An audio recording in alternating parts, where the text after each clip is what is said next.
Good morning, everyone. Good morning. Hope you enjoyed your morning tea.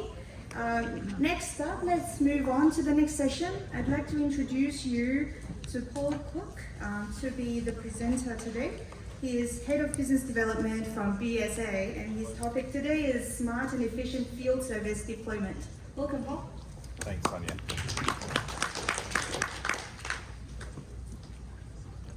G'day everyone, how are you?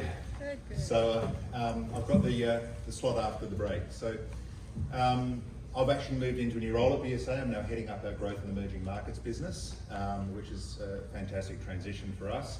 And that's what I want to talk to us all about today. Brief introduction to myself. I entered the industry many years ago. I worked for a well-known brand called OTC, and everyone knew what OTC meant back then. Not so present anymore.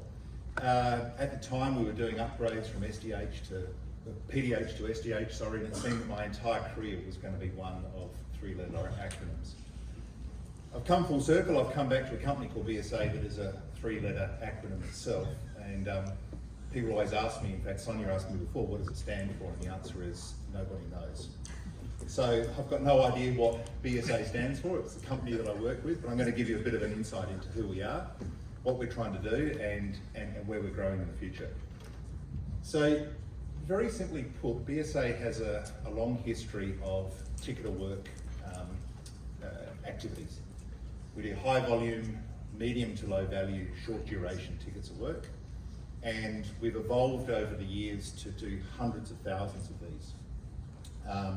Very lucrative business, and we've moved over time into four broad pillars of what we do.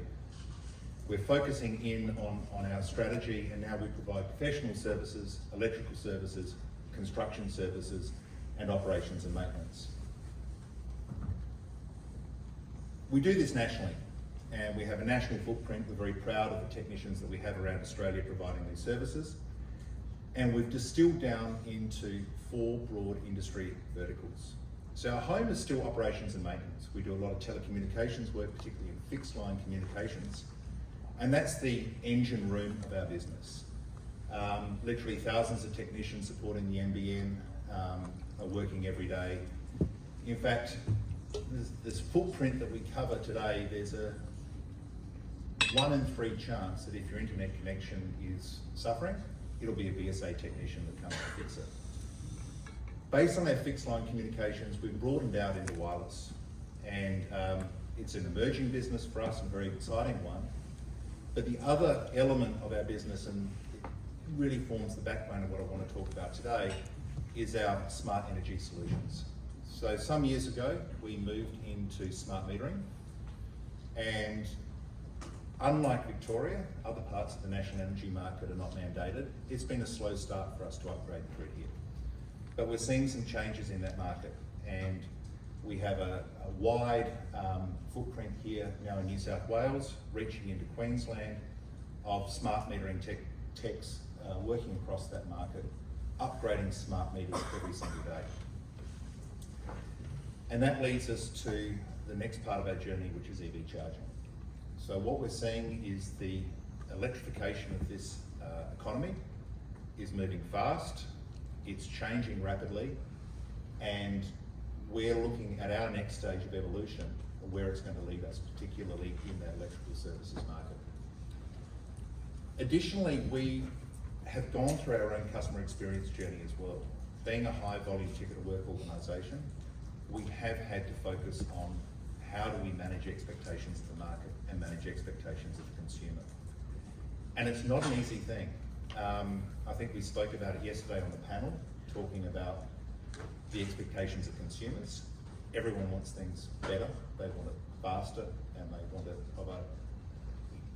in a cheaper manner. We've had to implement solutions such as on-time arrival notification, voice of the customer solutions. We've had to track this, and we're continuing to do that as part of our customer experience journey. So on the electrical market, what are we seeing, and what are the dynamics that we're seeing, and why are we so interested in looking at EV charging? Look at this graph over here. This shows you just some of the dynamics that are external to the market that are really driving changes. Smart metering alone has had a plan, and I'm looking here just at those components of the national energy market that we are servicing today. So I'm taking Victoria out because of the unique dynamics down there with metering. There's been a plan in place for some time to roll out these meters and to service that market, which requires a labour force to be wound up, trained and mobilised to service that market. As the electrification of this economy changes, the pull forward of the metering program, which is in critical importance to so many elements of the economy. It's important for the trading of electricity, it's important for the retailers on how they manage their pricing and how they manage their load, it's important for the distributors.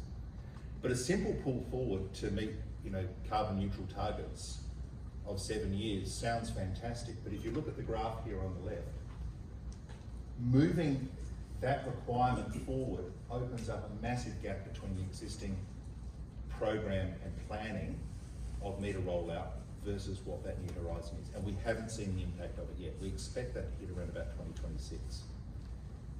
Now 2026 is still a couple of years away, but when you consider that it takes 4 to 5 years to build an electrician from scratch, there is a massive gap that we haven't really thought about how to fill yet. So the requirements to have electricians in this industry, to have tradespeople who can service simple ticket of work like swapping out meters, there's actually a massive gap moving. And this is one of the things that we're really looking at already. And what does that mean for allied industries such as EV charging? So we're now investing a lot of money in building up our electrician base, looking at how we resource people, how we look right at the beginning of that journey of electricians to how do we start training people now? Because in 2 years' time, the electrician that we need in 2 years' time already has to be under apprenticeship. So, this is a massive issue that we need to address. Having said that, we also see a lot of excitement.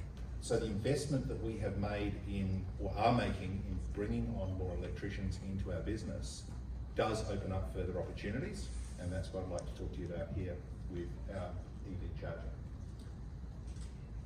So we see this as a great fit, and we see it as a great opportunity for us. As we know, EV charging is coming. So the shape of cars in the industry are changing. We're seeing markets around the world, such as Norway is a great example, where EV chargers are now well outselling ICE cars. Even China is having 30% of their new vehicles are EV charging.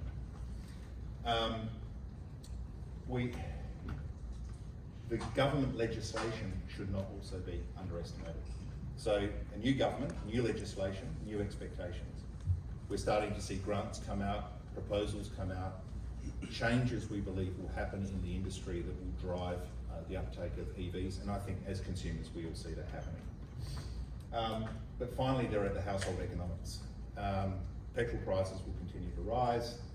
People are looking at the cost of having EVs, and they're looking at what this will mean in their own dynamics. So, what does that mean for us?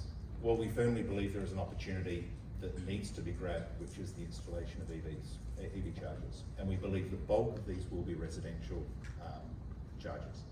So what is that? That's a high volume activity, medium to low value, but highly complex.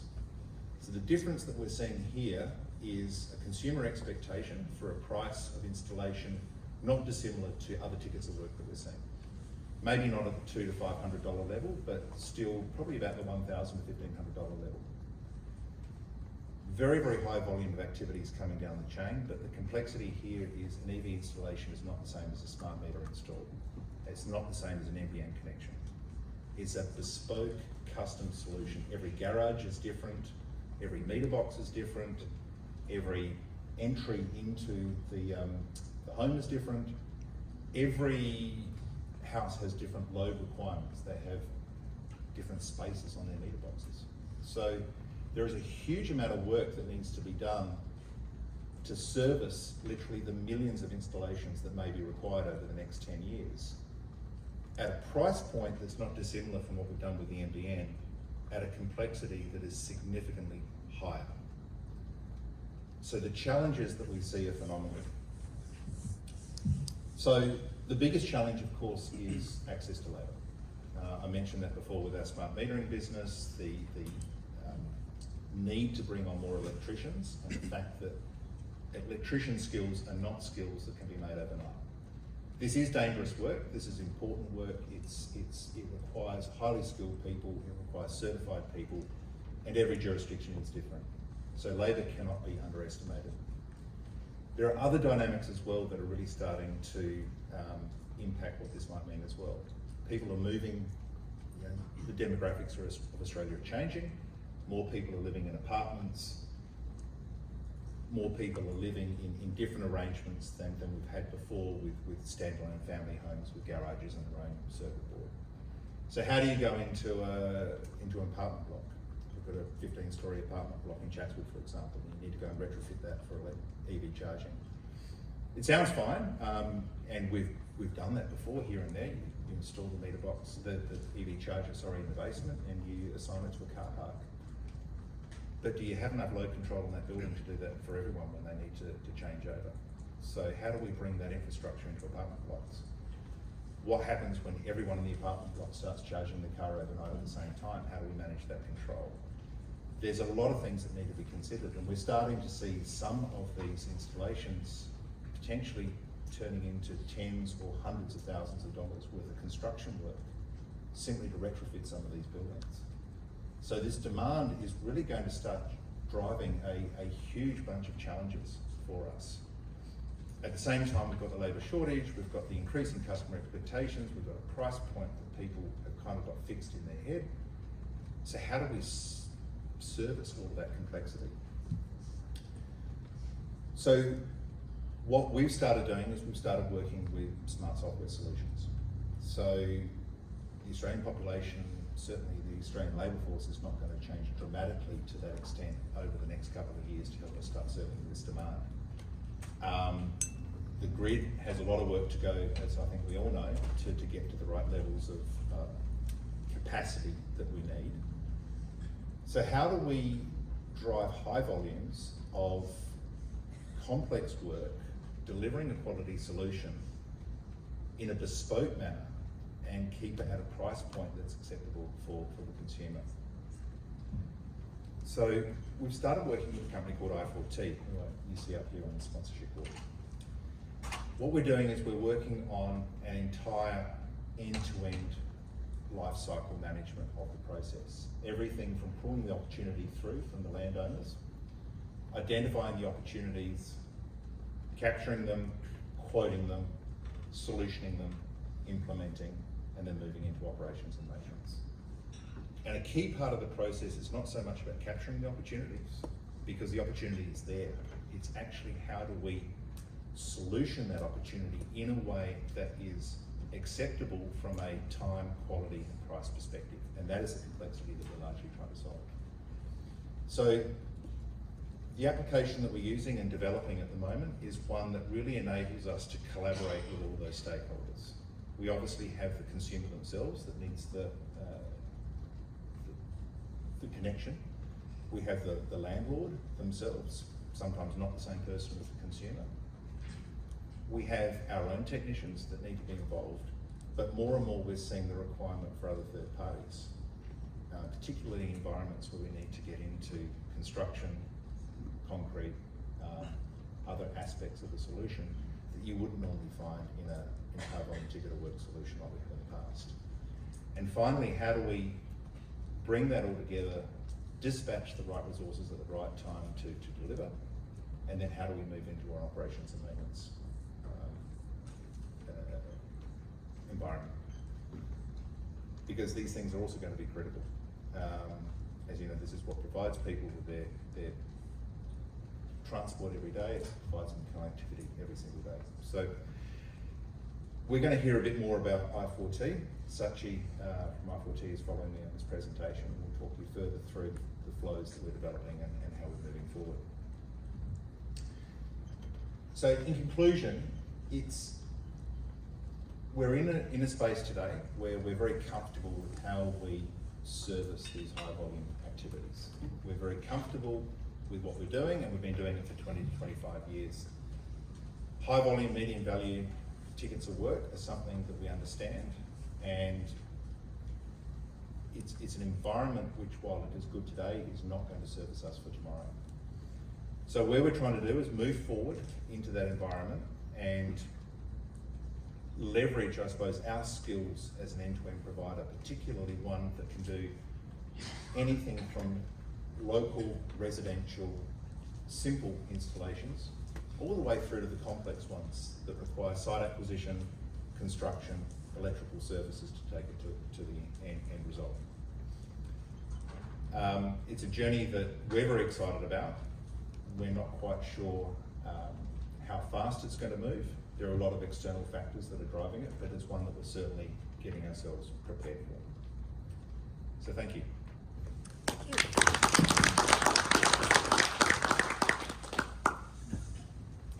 So are there any questions at all before I move over the subject? Are you looking for any female tradies? Absolutely. Great, we'll talk. Please, absolutely. No, we're very excited. Awesome. So we need, we have a very, very high demand, particularly for electricians. Obviously. Awesome, got So, loads. Yeah, Yep. so there's absolutely talk. Thank you. Great.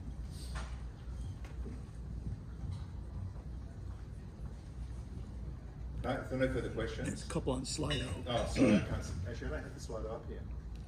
I'll read it out to you if you Oh, like. sorry. Yeah. Do you need a mic? Do you need a mic? He's reading it. Oh, that's good. Thank you. Sorry. Okay, sorry.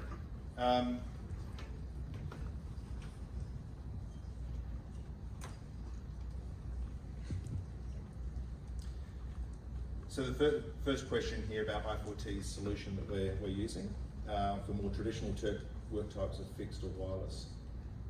It could be adapted for that, but we're focusing on a solution for EV charging at the moment. We are also using it for enterprise scale solution as well. So we do a lot of SD-WAN installations, and we found that i4T is helping us a lot in that space as well. Is that the meaning of the question there? I can see it's Mitch, so do you want to elaborate more on what you're looking for there?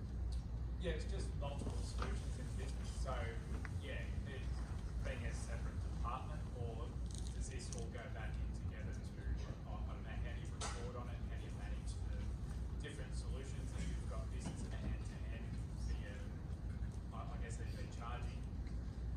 Yeah, how does that work with your more traditional?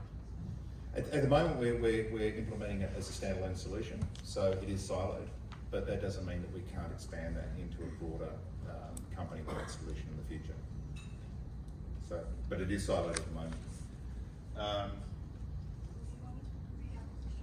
Yeah, well, I can see them now. I can see them up here. So, why EV charging, not residential solar or batteries? It's a matter of scale. So, solar and batteries potentially could come as extensions on the EV charging solution, but what we're seeing is, particularly solar, is a fairly saturated market from that perspective. It's not one that we believe we can compete in. Batteries we're still exploring, but solar probably has run its own race, and probably that value is one that is just a little bit too low for us to really capture with the kind of overhead that we have. EV charging is something that brings a different level of complexity that we believe needs to be solved, and therefore we believe that it fits our profile much better.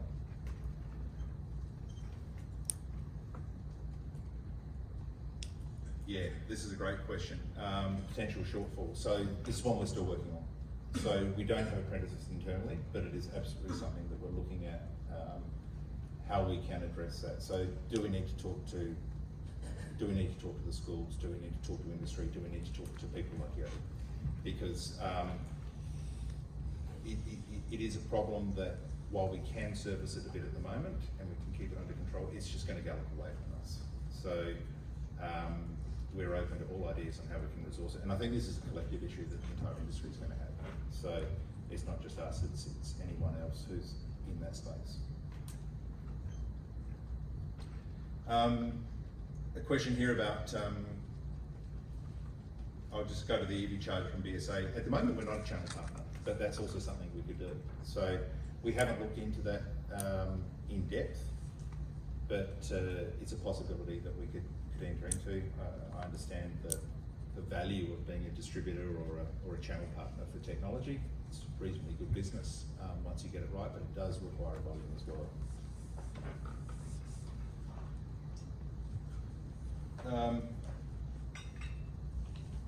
Who is the consumer buying the EV charger? So that's actually a really good question. We are not a business-to-consumer company. We're a business-to-business company.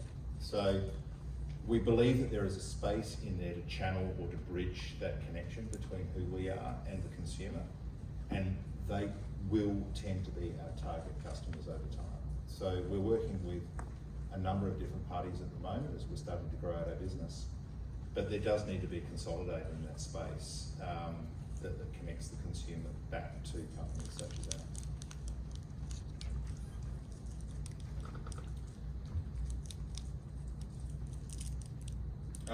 Okay, so on that question, are we training our workforce? We've already started building quite a few EV chargers. So we have been working in multi-dwelling units, installing charging stations in basements, hence why we're starting to understand some of the complexity in that space. We've been building a number of outdoor charging stations, so the 75 kilowatt and down level charging stations. We're not in the fast chargers yet, and we've started doing residential installs as well. So yes, we're already working in that space.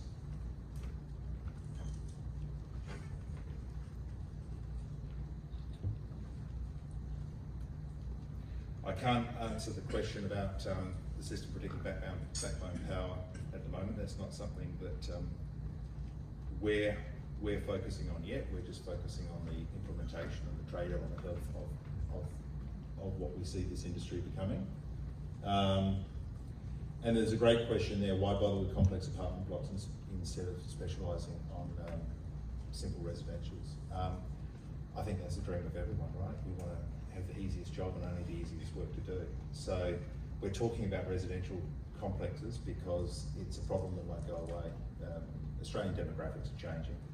More and more people are going to be living in these complexes, and these are precisely the places that need to be served, because if there is a drive to change the shape of our transport industry with more EV chargers, ultimately it will be apartment dwellers that really need these things. You even get situations such as people living in terrace houses. If they don't have a garage, what do they do? At the moment, you can go to Paddington and watch the number of extension cords that will loop through the trees. So, you know, that's a solution, and you can do that solution. It's not really a good solution. So, as an industry, more and more, if we want to look at the value that we bring, we need to solve complex problems. The easy problems will solve themselves. So, we're trying to anticipate where those problems will become, and we believe that with the changing shift of Australians moving into apartments over time, and the changing shift of people buying EV cars, the conclusion there is that many apartment complexes are going to need EV charging. But you're right, I mean, in the early days, residential is where it's going to be, and interestingly, probably about 80% of charging will still be done in the home, whether that's in an apartment, terrace, or a flat.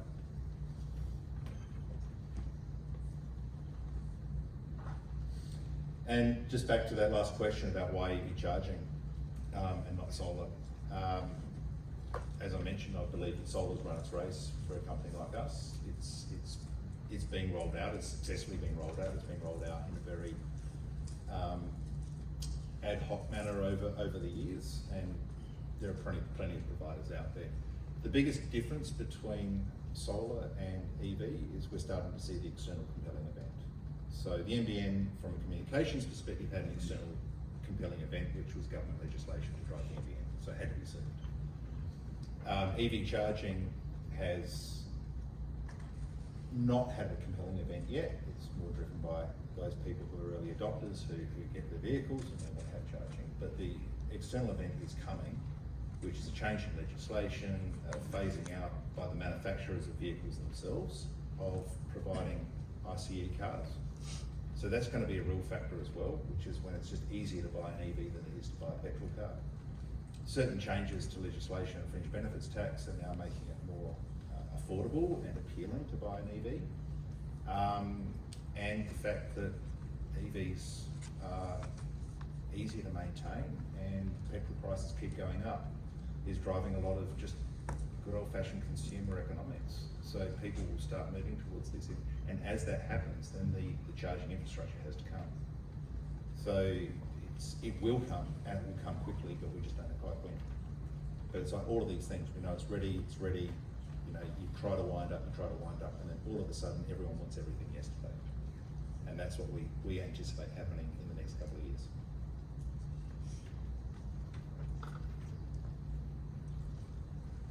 Any final questions before I hand over to Sachi? No? Well, thank you all for your time today, and Sachi. Thank you very much, Mike.